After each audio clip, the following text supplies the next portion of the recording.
siguiendo con los repasos, vamos a ver ahora el repaso de cirugía. No vamos a ver todos los temas porque son infinitos, sino que vamos a ver algunos bastante rápido. Así que empecemos, ¿ya? Número 1, apendicitis. Se pregunta con cierta frecuencia, ¿cierto? Acuérdense que es un diagnóstico absolutamente clínico, este dolor epigástrico o periumbilical, que luego se va a la fosa ilíaca derecha, ¿ya? Más los signos peritoneales, que son lo más característico, que suelen empezar localizados, ¿cierto? Y luego se vuelven difusos, ¿ya? Ahora, una vez que yo hago el diagnóstico clínico, voy directamente a la cirugía, ¿ya? En el sentido en que esto es algo bastante simple, una de las cirugías más comunes, pero hay una serie de excepciones que son las que se preguntan y las que hay que saber. Número 1, mujer joven, en ese caso antes va a pasar por el test de embarazo, ¿cierto? Y por la evaluación por el ginecólogo para asegurarse que no sea un embarazo ectópico o alguna otra cosa así, ¿ya? Número 2, el plastrón apendicular, que acuérdense que se sospecha cuando está con este dolor hace varios días, en el sentido en que la apendicitis es un cuadro muy agudo, el plastrón es un poquito más subagudo, ¿cierto? Más habitualmente una masa localizada en la fosa ilíaca derecha, ¿ya? En este caso la conducta es pedir un ATAC, de esa manera se puede ver, y el tratamiento es con antibióticos endovenosos, son los antibióticos, ¿ya? No se opera de inmediato, sino que se evalúa si es que requiere o no una cirugía diferida algunos meses después, ¿ya? Así que ahí habría alguna diferencia, si me agregan una masa de varios días, la conducta cambia, ¿ya? 3, el caso de la pileflebitis, que acuérdense que es la trombosis séptica de la vena porta, ¿ya? Que es una de las complicaciones de la apendicitis y que en este caso tiene una clínica bien inespecífica, pero es habitualmente un cuadro séptico, o sea, fiebre, mucho malestar general, etcétera, más los signos de hepatitis, en el sentido en que si se trombosa la vena porta, esto afecta directamente al hígado. Así que ictericia, dolor en el hipocondrio derecho, etcétera. O sea, una cosa que empezó como apendicitis y que luego evoluciona a esto, hay que sospechar una pileflebitis, ¿ya? Se confirma con el angiotac porque es un vaso sanguíneo el que está afectado, la vena, ¿cierto?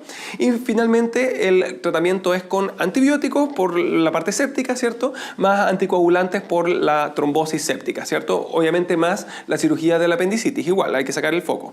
No solamente es complicación de la apendicitis, también es complicación de otros procesos inflamatorios abdominales como la diverticulitis, ¿ya? Y hablando de eso, vamos a ver ahora enfermedad diverticular. Que quede bien claro, enfermedad diverticular es lo mismo que diverticulosis y no es lo mismo que la diverticulitis, que es una complicación de la diverticulosis, ¿ya? Bueno, va a quedar más claro ahora. La enfermedad diverticular, acuérdense, se puede ver de manera no complicada, o sea, sin ningún síntoma o bien con síntomas inespecíficos muy similares a los del colon irritable. Y en ese caso la conducta es simplemente dieta, observar evolución nada más, ¿ya? O bien se puede ver de manera complicada, ¿ya? Y acuérdense que las complicaciones son esas dos, por un lado la hemorragia digestiva baja y por otro lado la diverticulitis. Por lo tanto, esas dos son las complicaciones de la diverticulosis o enfermedad diverticular, ¿ya? Ahora, en el caso de la hemorragia digestiva baja, el tratamiento ya lo hemos visto, ¿cierto? Es simplemente suerofisiológico más el tratamiento endoscópico, ¿cierto? Con la colonoscopía y luego todo el manejo de la hemorragia digestiva baja en general, ¿ya? En cambio, en el caso de la diverticulitis, que quede bien claro, el diagnóstico es clínico y vamos a recordar que es como una apendicitis del lado izquierdo, habitualmente en un adulto, ¿cierto? O sea, un dolor que está localizado en la fosa ilíaca izquierda y que aumenta ahí y que aparecen los signos peritoneales en el lado izquierdo, ¿ya? Y acuérdense que si bien el diagnóstico es clínico, uno sí le pide un ATAC, pero el ATAC no es para el diagnóstico, es solamente para el manejo, ¿ya? Acuérdense que la diverticulitis se clasifica según la clasificación de Hinchey, que va del 1 al 4, ¿cierto? Hinchey 1 es aquella que solamente tiene edema, inflamación y a lo más un absceso que está localizado alrededor del colon, o sea, un absceso pericólico y que sea pequeño hasta 5 centímetros o menor a 5 centímetros. Y la conducta ahí es antibióticos habitualmente vía oral. Es más, puede seguir con un régimen hídrico amplio por vía oral, ¿ya? Ahora, si estuviese con mucha fiebre, con malestar, eventualmente tienen que ser por vía endovenosa, ¿ya? Pero, repito, la diverticulitis en Hinchey 1 puede tratarse con antibióticos orales, eso es importante, ¿ya? La 2 es la que viene con un absceso más grande, ya sea mayor a 5 centímetros o bien que está localizado en otra parte, en una localización distal se dice. Ejemplo, que está en el retroperitoneo o en alguna otra parte y en ese caso es antibiótico sí o sí por vía endovenosa y lo más importante, hay que drenar este absceso y eso se hace habitualmente con una punción guiada por ecografía o guiada por la misma TAC, ¿ya? O sea, la misma conducta anterior, pero endovenoso, más el drenaje, ¿ya? El Hinchey 3 es el que viene con una peritonitis difusa, con signos peritoneales difusos, ¿cierto? Y en ese caso va a ir a una cirugía mucho más agresiva que la cirugía de Hartmann, que si se acuerdan queda con el problema que queda con una colostomía, ¿cierto? Que va a mantenerla por varios meses antes de como restituir el tránsito, ¿ya? Y finalmente el Hinchey 4, que es la peritonitis estercorácea, ¿cierto? En la cual ya hay una perforación más grande y se salen las deposiciones del colon, y en ese caso el tratamiento es el mismo, es la cirugía de Hartmann. Entonces fíjense, Hinchey 3 y 4 se manejan exactamente igual y por lo tanto ambas son muy muy graves y quedan con el riesgo o de quedar con una colostomía durante mucho tiempo o de morirse de una sepsis o de una peritonitis aguda grave en ese momento, ¿ya? Ahora, como cosa adicional, si alguien tiene dos o más diverticulitis, ya sea tipo 1, tipo 2 o de lo que sea, ¿cierto? En ese caso está indicada la cirugía electiva, pero en este caso no es una cirugía de Hartmann, porque la de Hartmann es en la urgencia, ¿cierto? Sino que es una cirugía electiva de una resección segmentaria del segmento del colon que está con los divertículos, ¿cierto? Más una anastomosis como inmediata, una anastomosis primaria, ¿ya? Ahora, que quede esto bien claro, esto habitualmente es con Hinchey 1 o Hinchey 2, ya que si ya tiene un Hinchey 3 o 4, ya se hace la resección de urgencia, la cirugía de Hartmann, ¿ya? Pero que quede bien claro, cuando alguien tiene dos diverticulitis, uno le advierte, tiene un altísimo riesgo de presentar una tercera que puede ser muy grave, así que lo mejor es operarlo electivamente, ¿ya?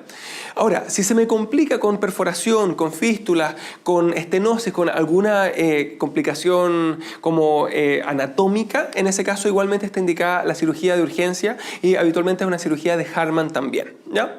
Ahora, una de estas fístulas es la fístula colovesical, que recordemos su clínica, que une el colon con la vejiga urinaria, así que viene con neumaturia porque va a pasar el gas del colon a la vejiga, ¿cierto? Más las ITU recurrentes, las infecciones urinarias recurrentes, porque va a pasar las bacterias también a la vejiga, ¿ya? El siguiente tema es el abdomen agudo de origen vascular. Acuérdense que tienen todos en común, ¿cierto? Que vienen con dolor abdominal, como buen abdomen agudo, ¿cierto? Más hematoquesia, que suele ser un síntoma frecuente en estos casos, más los signos peritoneales que no necesariamente están al principio, pero suelen aparecer a medida que va evolucionando el cuadro clínico, ¿ya?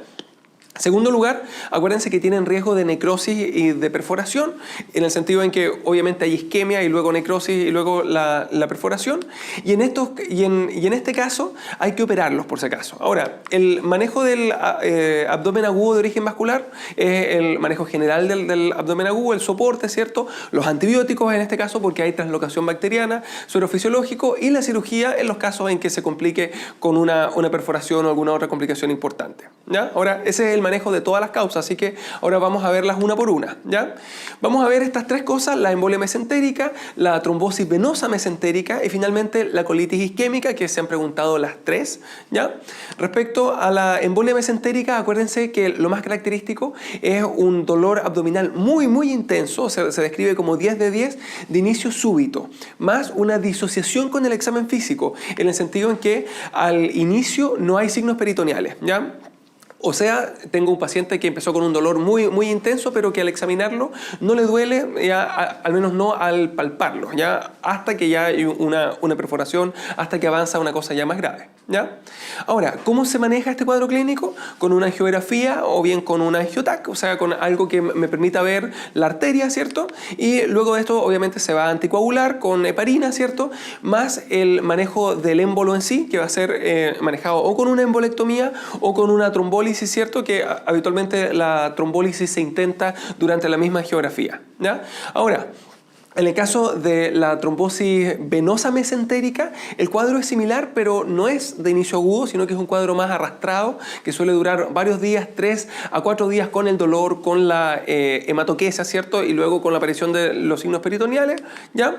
Y en este caso, el diagnóstico habitualmente es con un ATAC con contraste, ¿cierto? Y se ve justamente que nunca llega el contraste a la vena mesentérica, ¿ya? Y el manejo como buena trombosis venosa, ¿cierto? Es con la anticoagulación, con la heparina, más los antibióticos, más el suero, más esas cosas.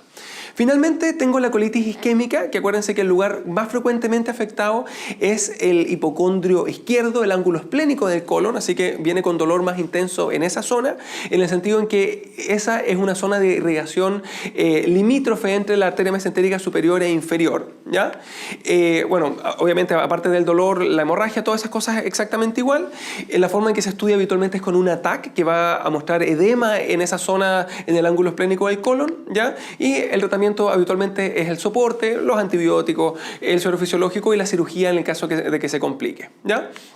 Ahora, ¿qué factor de riesgo habitualmente viene asociado a estas cosas? En el caso de la embolia mesentérica, habitualmente viene con una fibrilación auricular, que es causa de embolia. Así que en el cuadro clínico puede que venga, aparte de este dolor súbito, con un pulso irregular, ¿ya? En el caso de la trombosis venosa mesentérica, puede que me digan que tiene antecedente de una trombofilia, o puede que no me digan nada, por si acaso, y que simplemente me den el cuadro clínico, ¿ya? Y la colitis isquémica habitualmente viene con los factores de riesgo cardiovascular, en el sentido en que la arteria mesentérica se va tapando de manera crónica, ¿cierto? Hasta que se produce como esta especie de angina inestable del colon, ¿cierto? Que es como la colitis isquémica es como eso, es como un infarto incompleto del colon, ¿ya? Vamos ahora con otro tema que es importante recordarlo, que es la clasificación de la herida operatoria. Aquí acuérdense que se clasifica de 4 formas. Número 1, la herida limpia, que es aquella que no abre mucosa, ¿cierto? Luego la limpia contaminada, que es la que sí abre mucosa, ya sea genitourinaria, gastrointestinal o la mucosa respiratoria, ¿cierto? Ejemplo de la genitourinaria, una cesárea, una nefrectomía; en la gastrointestinal, una resección intestinal, una colecistectomía, una apendicectomía; en la respiratoria, una neumonectomía, por ejemplo, ¿ya? Ahora, la contaminada es aquella que abre tejido inflamado, ¿ya? Ejemplo, se está cortando alguna zona con inflamación en una resección de intestino, por ejemplo, o algo así, ¿ya? O bien cuando se pierde la técnica aséptica. Ambas se consideran contaminadas. Y finalmente está la que se conoce como sucia o infectada, que es o la que está en contacto directo con heces o con pus, ejemplo, una peritonitis grave, ¿cierto? O bien aquella que tiene ya una infección clínica, una celulitis clínica, dígase eritema alrededor de la herida quirúrgica, con secreción purulenta, etc., ¿ya? Ahora, lo importante acá es en el sentido en que me determina si requieren antibióticos o no, y acuérdense que la herida limpia no requiere antibióticos. La limpia contaminada y la contaminada sí requieren como una profilaxis antibiótica, y la sucia o infectada en cambio requiere un tratamiento antibiótico. Y que quede bien claro, la diferencia es que la profilaxis antibiótica se da solamente durante la cirugía, ¿cierto? En cambio el tratamiento antibiótico se deja incluso después de la cirugía por 7 a 10 días, ¿ya? Ahora, ¿qué antibiótico se va a dejar? Depende de qué tipo de cirugía sea. Si es una cirugía abdominal, obviamente va a ser algo que cubra a los gram negativos y a los anaerobios, como por ejemplo la ceftriaxona más el metronidazol. Si en cambio es una cirugía que solamente abre piel, ¿cierto? Algo que cubra estafilococcus aureus, como por ejemplo la cloxacilina o la cefazolina, ¿ya? Vamos ahora con algunas complicaciones postquirúrgicas, ¿ya? Número 1, vamos a ver estas 3 que son las complicaciones pulmonares, y simplemente vamos a ver cómo diferenciarlas: la atelectasia, la neumonía y el tromboembolismo pulmonar. Acuérdense que la clínica de la atelectasia suele ser fiebre, de hecho es la causa más frecuente de fiebre postquirúrgica, habitualmente en las primeras 48 horas, ¿ya? La otra cosa muy característica es la disminución del murmullo pulmonar localizado en alguna zona, que es la zona en la cual se produce la atelectasia, el colapso pulmonar, ¿ya? Y finalmente puede venir con crépitos, ¿ya? En el caso de la neumonía también viene con fiebre, también viene con los crépitos, así que hasta ahí es exactamente igual, pero la diferencia es que viene habitualmente más expectoración mucopurulenta, ¿cierto? Más eventualmente un cuadro neumónico completo, ¿cierto? Habitualmente después de las primeras 48 horas, ¿ya? O sea, si me dan un cuadro así incompleto, sin expectoración, durante los primeros 2 días, marco atelectasia. Si es que en cambio me lo dan después de los 2 días o con un cuadro con mucha fiebre y en particular particular con mucha expectoración, en ese caso neumonía. Y por si acaso la radiografía es la que me va a hacer la diferencia entre ambas, ¿ya? Finalmente el TEP, lo importante es que viene con dolor o con disnea de inicio súbito, ¿ya? Es un cuadro que inicia de manera bastante súbita. Y segundo lugar, viene con hemoptisis como uno de los síntomas que no se ven en las otras dos, ¿ya? Ahora, lo súbito va a ser lo más importante y obviamente si es que viene aparte con clínica de una TBP o alguna otra cosa así, hay que marcar TEP sí o sí, ¿ya? Finalmente, fíjense, también tiene fiebre, por lo tanto la fiebre no es la que me va a hacer la diferencia entre estos tres cuadros, sino que va a ser el resto del cuadro clínico, ¿ya?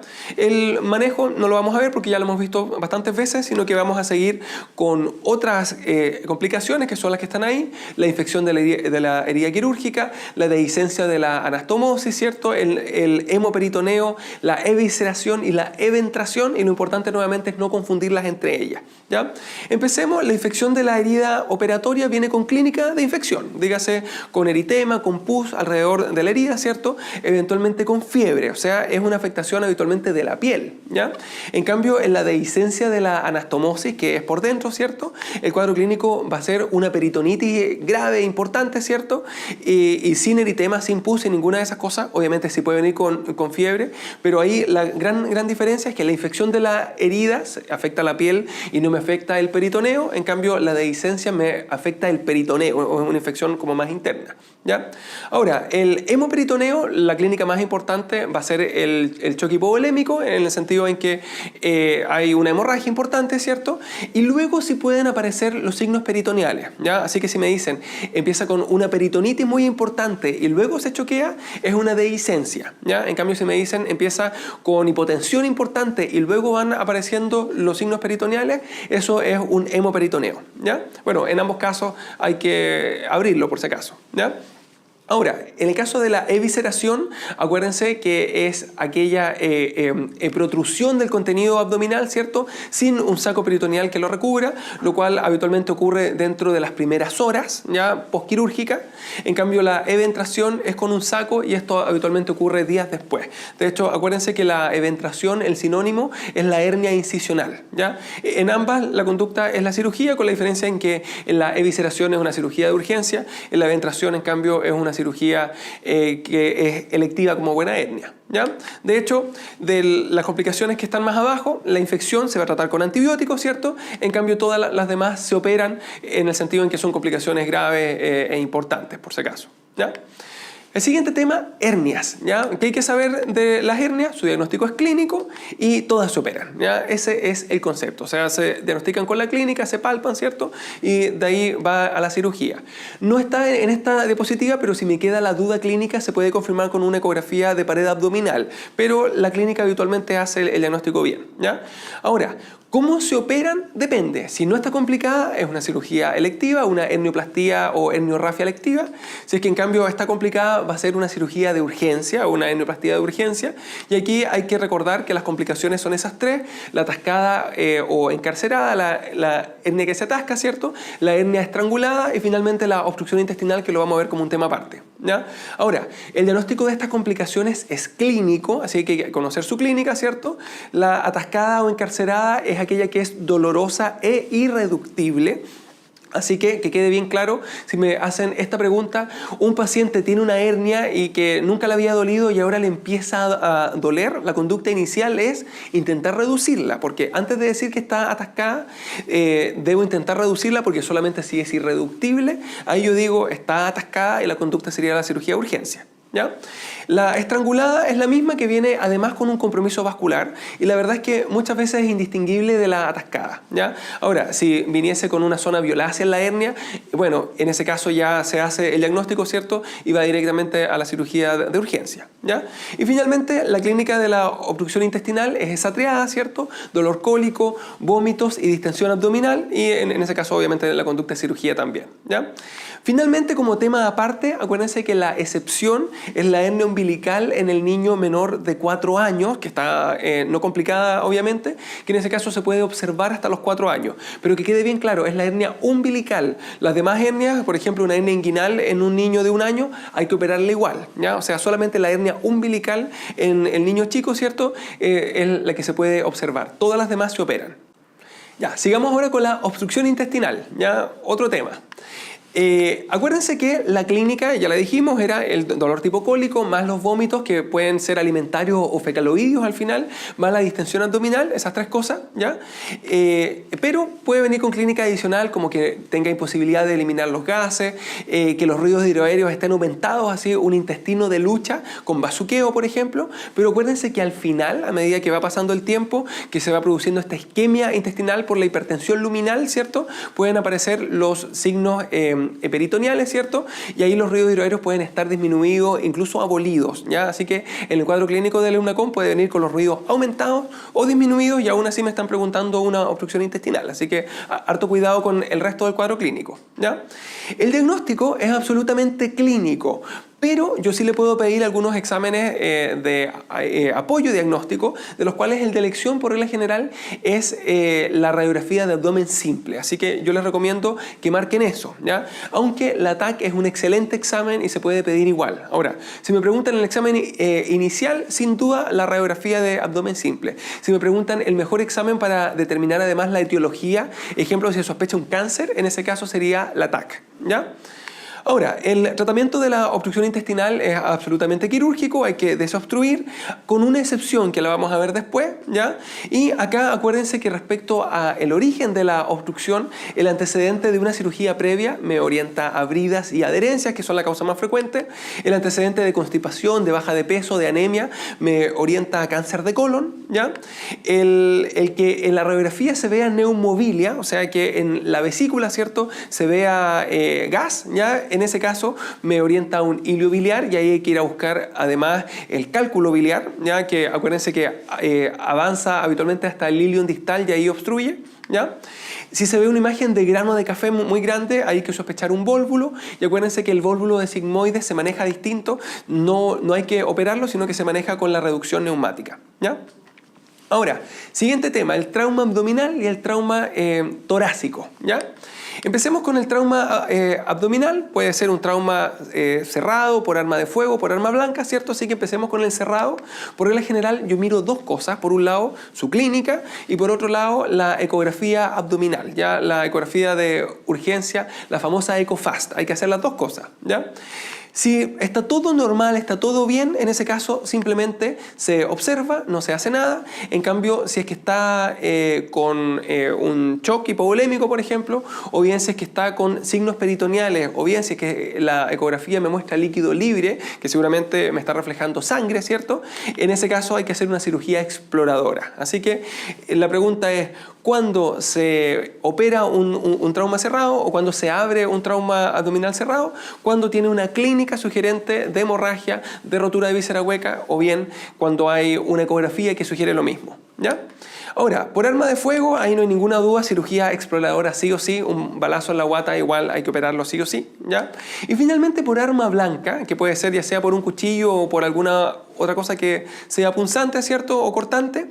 En ese caso la conducta es la exploración digital bajo anestesia local y ahí uno ve si es que no llega al peritoneo, en ese caso simplemente se sutura. Es una herida de la pared abdominal no penetrante, se cierra nomás, se sutura. En cambio, si es que llega al peritoneo o bien a la última fase, ¿cierto?, a la aponeurosis, ¿ya? En ese caso hay que hacer cirugía exploradora. O sea, el trauma abdominal se opera cuando es por arma de fuego, cuando es por arma blanca que llega al peritoneo y cuando viene con una clínica o con una ecografía mala en contexto del trauma abdominal cerrado, ¿ya? Ahora, cuando yo sospecho una rotura de víscera hueca, por regla general, cuando hay una peritonitis importante, ¿ya? En cambio, cuando yo sospecho una rotura de víscera sólida, cuando hay un hemoperitoneo, o sea, un shock importante, ¿ya? El trauma de tórax es un poquito más simple. Aquí acuérdense que el trauma cerrado y el por arma blanca ambos se manejan exactamente igual. Dígase, veo la clínica y además voy a ver su radiografía de tórax, o sea, hay que pedirle la radiografía sí o sí al cerrado y al por arma blanca. Si es que está todo normal, en ese caso se observa. Si es que tiene alguna complicación, en cambio, va a haber que hacer el manejo de las complicaciones, ¿ya? Ahora, por arma de fuego, nuevamente cirugía sí o sí, aunque hay que pedirle la radiografía igual, por si acaso, ¿ya? Ahora, vamos a ver algunas cosas adicionales, algunas de las complicaciones. Si hubiese una contusión pulmonar, dígase una hemorragia alveolar, ¿cierto? En ese caso simplemente soporte respiratorio, nada más, ¿ya? Si es que tiene un neumotórax a tensión, que acuérdense que lo que define que sea a tensión es la hipotensión arterial más las yugulares ingurgitadas, más la simetría y la desviación de la tráquea, o sea, es un diagnóstico clínico, ¿ya? En ese caso hay que puncionar el segundo espacio intercostal para descomprimir. Si es que tengo un taponamiento pericárdico cuyo diagnóstico también es clínico, acuérdense, hipotensión, yugulares ingurgitadas, hay que igualmente hacer una punción, pero en este caso una pericardiocentesis nuevamente para descomprimir, ¿ya? Así que neumotórax a tensión y el taponamiento pericárdico tienen clínicas similares y ambas se manejan con una punción de inmediato. Y la diferencia es que el neumotórax viene con asimetría torácica y con desviación de la tráquea, ¿ya? El hemotórax, obviamente, un tubo pleural y se evalúa si requiere cirugía en el caso de que sea masivo, que acuérdense que era el que daba más de 200 cc por hora por 2 a 4 horas, o bien que me da más de 1,5 litros ya en total. Finalmente, el neumotórax, ¿cierto? Que igualmente en un neumotórax traumático habitualmente se maneja con tubo pleural y se va a manejar con cirugía en el caso de que sea un neumotórax abierto, ¿cierto? O bien en el caso de que sea un neumotórax que no me esté respondiendo al tubo, ¿ya? Y finalmente, el tórax volante, que era aquel trauma muy grave que quedaba con un pedazo de el tórax que se mueve de manera independiente, ¿cierto? Ese no se opera, ese se maneja simplemente con analgesia endovenosa más la conexión al ventilador mecánico, ¿ya? Sigamos ahora con los temas de vascular, ¿ya? Disección aórtica versus el aneurisma aórtico abdominal, que lo que me importa es que no los confundan, ¿ya? La disección, acuérdense que sus causas son degenerativas, como la hipertensión arterial es la causa más frecuente, ¿cierto? Y traumática también puede ser, ¿ya? Y que acuérdense que ahí el lugar más frecuente era debajo de la subclave izquierda, luego la raíz aórtica y luego a nivel del hiato diafragmático, del diafragma, ¿ya? Porque en esos tres lugares se producen movimientos de cizalla, pero lo más frecuente sigue siendo la espontánea, ¿cierto? La degenerativa, la asociada a hipertensión, a enfermedad de Ehlers-Danlos, de Erheim, de Marfan, etc. Pero la hipertensión es la que más se suele preguntar, ¿ya? Ahora, ¿cuál es su clínica? Dolor torácico súbito. Eso es algo muy importante, muy intenso, ¿cierto?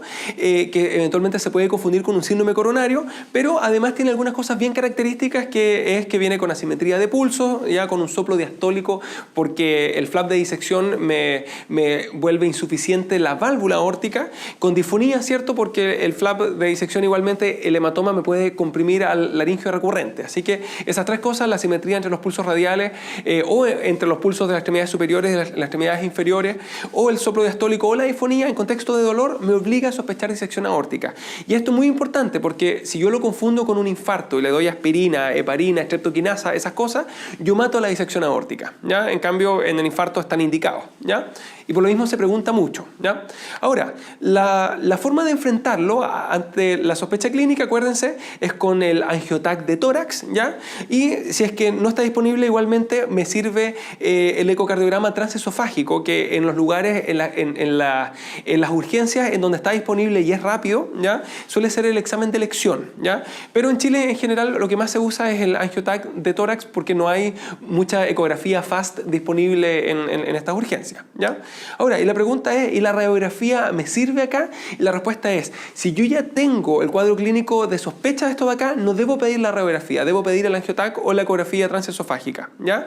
Pero si yo tengo un dolor torácico inespecífico, ahí sí se pide la radiografía, y acuérdense que me podía mostrar este ensanchamiento del mediastino, y si es que se ve eso, obviamente voy a seguir estudiando con el angiotac. O sea, la radiografía no se pide ante la sospecha de disección aórtica, pero la radiografía puede hacerme sospechar una disección aórtica, y en ese caso obviamente voy al angiotac, ¿ya? Ahora, el AngioTac me va a mostrar si es tipo A, que es aquella que afecta arriba de la subclave izquierda, o bien tipo B, que es la que no afecta arriba de la subclave izquierda, en el sentido en que se manejan diferentes. La tipo A se maneja siempre con cirugía, con un reemplazo aórtico, ¿cierto? Y la tipo B, en cambio, es con el tratamiento médico, que habitualmente son los fármacos antihipertensivos por vía endovenosa, en el sentido en que suele darse en contexto de una crisis hipertensiva, que en este caso sería una emergencia hipertensiva, así que se va a tratar o con la betalol o con el nitroprusiato endovenoso, ¿ya?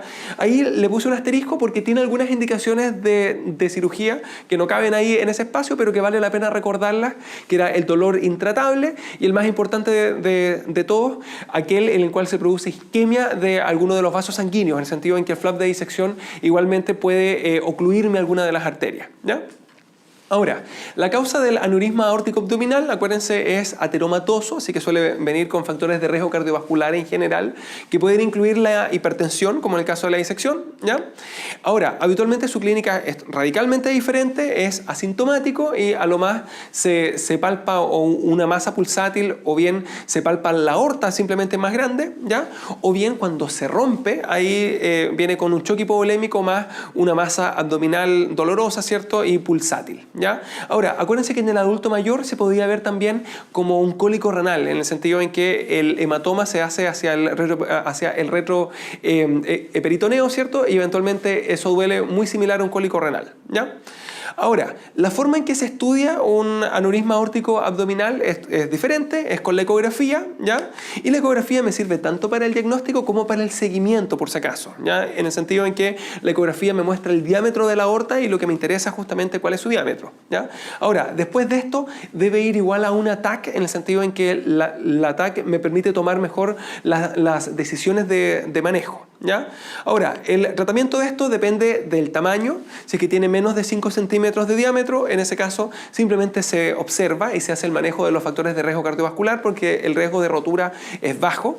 Si es que tiene más de 5 centímetros, en cambio, hay que hacer una cirugía que actualmente lo más recomendable es por vía endovascular con un stent, ¿ya? Y obviamente si es que está contraindicado o si es que falla, pues tiene que ser una cirugía abierta, un reemplazo de la zona de la aorta con el aneurisma, ¿cierto? Si es que está mayor a 8 centímetros, hay que hacer cirugía igual, pero ahora ya, o sea, no hoy, pero ojalá dentro de esta semana, porque el riesgo de rotura es muy, muy alto, ¿ya? Y si se rompe, la letalidad es como 95%, así altísima, ¿ya? Y finalmente, si es que ya está roto, si el paciente ya se está muriendo, obviamente hay que hacer una cirugía de urgencia ahora ya, más el manejo del shock hipovolémico, ¿cierto? Y aún así hay que saber que ahí se muere un porcentaje altísimo de los casos, ¿ya? Aquí les traje una imagen en el sentido en que no les puse ninguna imagen de disección. Esto es la ecografía transesofágica y se ve que ahí está el lumen real y ahí está el lumen falso, ¿ya? Y lo que está entre medio, lo que los divide, ¿cierto?, es el flap de disección. Así que de esa forma se ve una disección aórtica, ¿ya? Como la aorta, ¿cierto?, con un doble lumen. El siguiente tema es la patología arterial de las extremidades inferiores, más algo de patología venosa vamos a ver también, ¿ya? Esto ya lo vimos, vamos a hacer el mismo cuadro, vamos a ver la claudicación intermitente, la isquemia crónica crítica y la isquemia aguda, más la trombosis venosa profunda, que no es patología arterial sino que venosa, ¿ya? Acuérdense que la clínica de la claudicación intermitente es dolor durante el ejercicio y que cede con el reposo y que lo obliga a detenerse después de algunas cuadras, ¿cierto? El examen que hay que pedirle es ninguno, me basta el puro cuadro clínico y el tratamiento de esto es el tratamiento médico, dígase el manejo de los factores de riesgo cardiovascular, más los ejercicios como para incentivar el desarrollo de arterias colaterales en las extremidades inferiores, ¿ya? La isquemia crítica es igual a la claudicación intermitente, pero más dolor de reposo, ¿cierto? Eso era lo más frecuente, o que se hiciera una úlcera arterial o que hubiese un índice tobillo-brazo menor a 0,5, ¿ya? El examen en este caso hay que pedirle una pletismografía de volumen, ¿cierto? Aunque luego de eso se va a una angiografía, pero lo más importante es la PBR, el registro pletismográfico de volumen, ¿ya? Y el tratamiento acá ya no es médico, sino que es quirúrgico con una cirugía de bypass arterio-arterial. O sea, hay que saltarse el segmento que está obstruido de la arteria, ¿ya? En la isquemia aguda, el diagnóstico es clínico y acuérdense que se hace con las 6P, pain, que era el dolor, la palidez, el pulso negativo, la paresia, las parestesias y la frialdad, que se decía como poiquilotermia, ¿cierto? ¿Ya?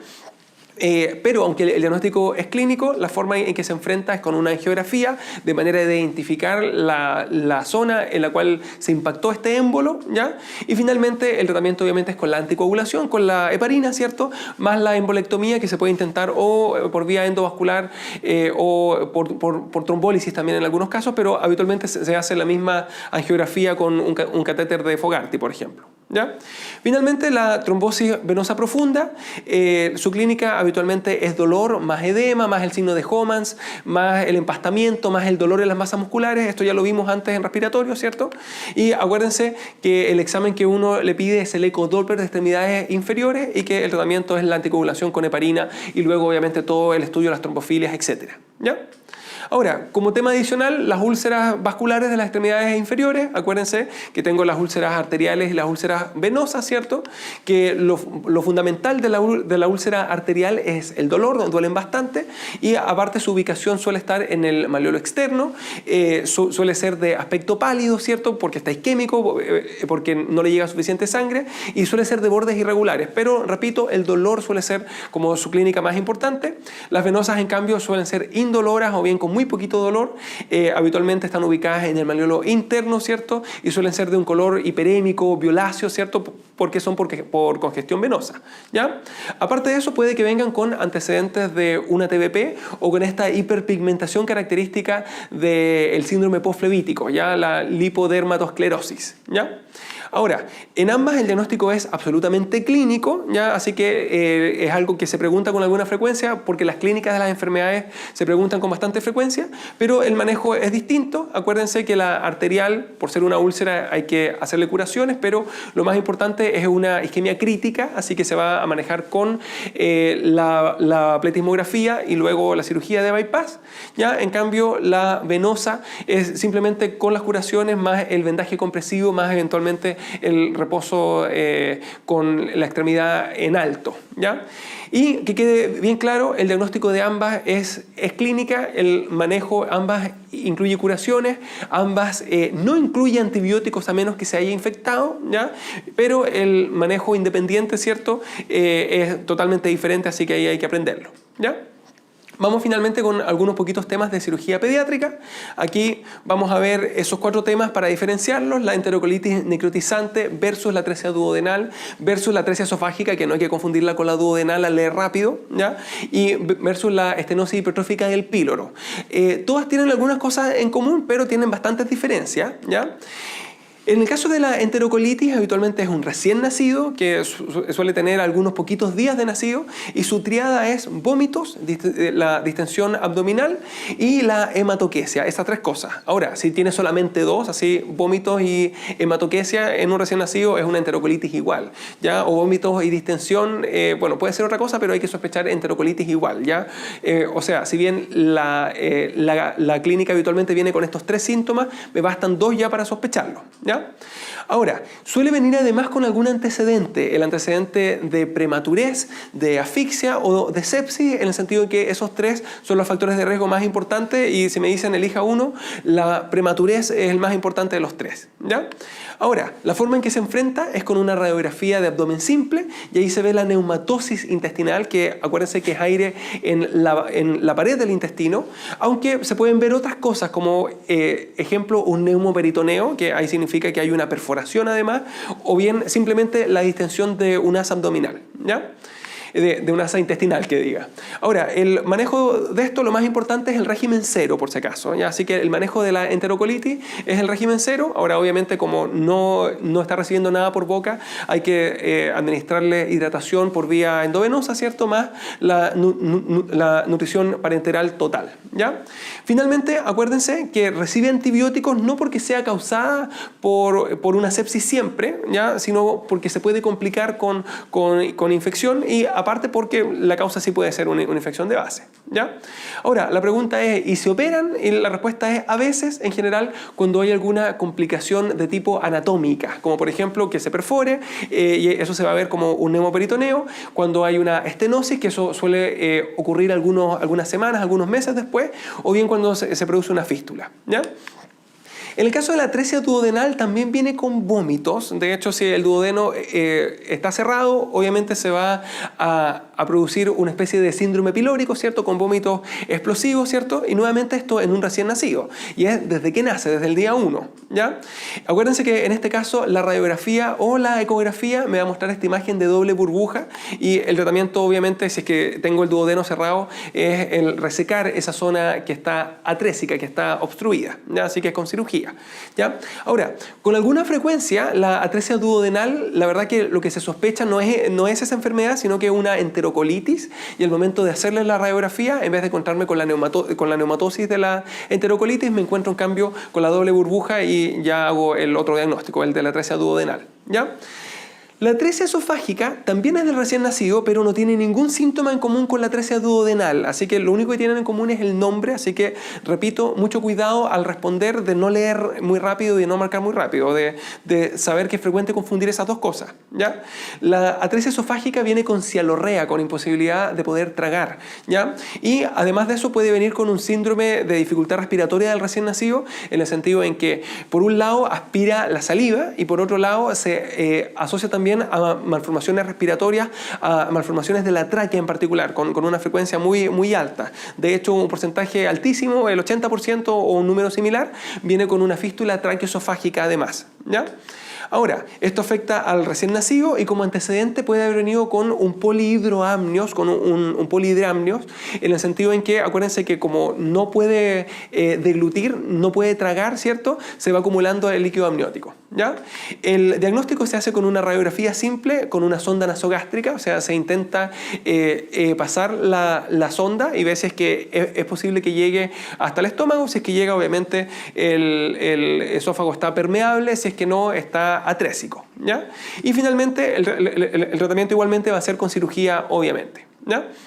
Finalmente, la estenosis hipertrófica del píloro también viene con vómitos, también en el recién nacido, pero no es desde que nace, sino que es después. Habitualmente inicia entre las 2 a las 6 semanas, ¿ya? De hecho, la edad más frecuente es al mes de vida, ¿ya? O sea, viene con harto vómito igual, ¿ya?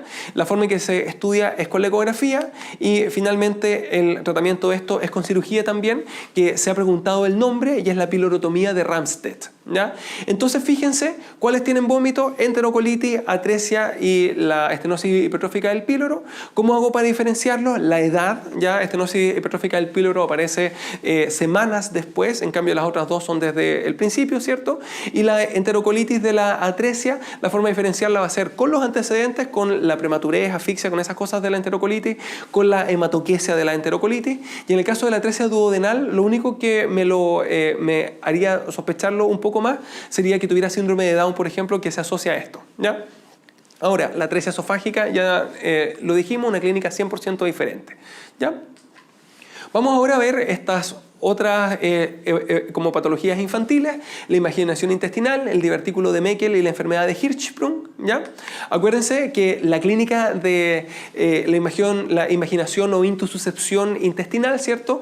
Es dolor, ¿ya? Que habitualmente es un dolor muy intenso, con irritabilidad, con una crisis de llanto se describe, más la hematoquesia, que se describe como deposiciones en mermelada de frambuesa o en mermelada de grosella o de frutilla, o sea, como bien roja, ¿ya? Habitualmente ocurre en lactantes un poco más grandes después de los 6 meses, pero se ha preguntado en lactantes a los 4 meses y se ha preguntado a los 5 años también, pero la edad más clásica es después de los 6 meses de edad en un lactante, ¿ya? Ahora, la forma en que se enfrenta es con una ecografía y se ve la imagen de la dona o la imagen de la herradura, ¿ya? Y acuérdense que el manejo acá no es quirúrgico, sino que es con la descompresión neumática y se opera solamente cuando esta descompresión, procedimiento falla, ¿ya? Ahora, el divertículo de Meckel, en cambio, tiene una clínica totalmente distinta. Habitualmente es totalmente asintomático, o sea, no produce ningún síntoma, o bien va y produce los síntomas asociados a sus complicaciones, que son dos, ¿ya? Bueno, son tres, pero son dos las más importantes. Una, la hemorragia digestiva baja, así que hay que sospecharlo en todo niño con una hemorragia digestiva baja importante, masiva, ¿cierto? En la cual la colonoscopía no encuentra la causa, porque acuérdense que el divertículo de Meckel está más arriba, está habitualmente en el ilion, ¿ya? O bien cuando viene con una diverticulitis de Meckel, que ahí está con un asterisco para recordar que es igual a una apendicitis, al menos en la clínica, solamente que al abrirlo, ¿cierto? En vez de encontrarme con una apendicitis, me encuentro con esta diverticulitis de Meckel, con el divertículo de Meckel que está infectado, que está inflamado, ¿ya? Lo otro puede ser causa de invaginación, así que eventualmente si me dan una mezcla de estas complicaciones y que terminen en invaginación, igualmente hay que sospecharlo. Ejemplo, me dicen un paciente que hizo una hemorragia digestiva baja hace 2 años, que fue muy grave y que nunca se encontró la causa y que luego me hace una invaginación, uno dice seguramente me están preguntando un divertículo de Meckel, ¿ya?